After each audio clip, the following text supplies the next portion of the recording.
as promised, we're going to start talking about the sympathetic nervous system. And this is really the heart of what I focus on in my practice. And it's really important in human physiology for us to understand the sympathetic nervous system. Most of the time, we're talking about it as, I'm so stressed out, I feel stress, but there is some background to this that I think would help clear up and help us understand why it's so important to focus on this topic. So what we were talking about is the primitive reflex, the Moro Reflex, and it activates three things in the nervous system. Arousal, which actually will mature up to attention, and then perception. The balance between CO2 and O2. And I'm going to highlight that one in our next video. And then for now, also the sympathetic nervous system, your fight or flight response. So stress is something that we are all going to experience. Now, in this little baby, when they come into this world, the first 4 months of postnatal life, so after that baby is born, this particular reflex is still in high control. It really is responsible for helping that baby get its nervous system integrated as quickly as possible. When you come into this world, you see 2D, not 3D.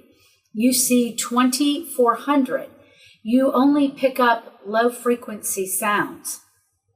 There's still quite a bit of neurology that must be activated to be more adult-like. And during those first 4 months of life, the Moro Reflex, that sympathetic nervous system, is actually helping the baby really be able to pay attention to its environment. So all of these triggers are actually through the special senses. So there are eyes, our ears, nose, mouth, taste, touch. These act as electrical circuits coordinating and turning on our brain, connecting the outside world to the inside world. So this stimulation that this particular reflex brings about is literally triggering this child to pay attention to everything that's in its environment so that it can actually then become more neurologically integrated. Now, the caveat is if this particular reflex does not integrate around 4 months, then that means that heightened sympathetic response is now starting to take over that child's neurology. So that can be our colicky babies. Maybe the baby was having difficulty latching from a tongue tie and would actually keep their stress response heightened, which would also keep that reflex going. Perhaps that baby had some type of interruption during the birth process and the baby is still recovering. That could keep the stress response up. If there was anything chemically going on, maybe passed from mom or part of the entire developmental process.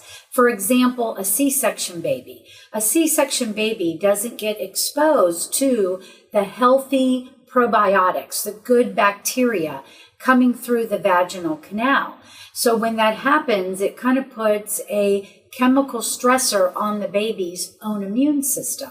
So there's many reasons why a child's neurological development can get interrupted and keep this particular reflex heightened.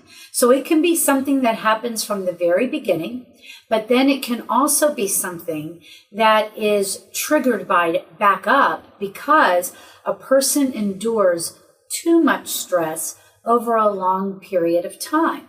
Now, stress can be emotional, stress can be mechanical, and stress can also be chemical. So there's many reasons why the stress response is turned on. Part of stress is healthy to our system, but if it continues and it becomes chronic, we actually change the real estate in our brain, and this is who the brain thinks that we are.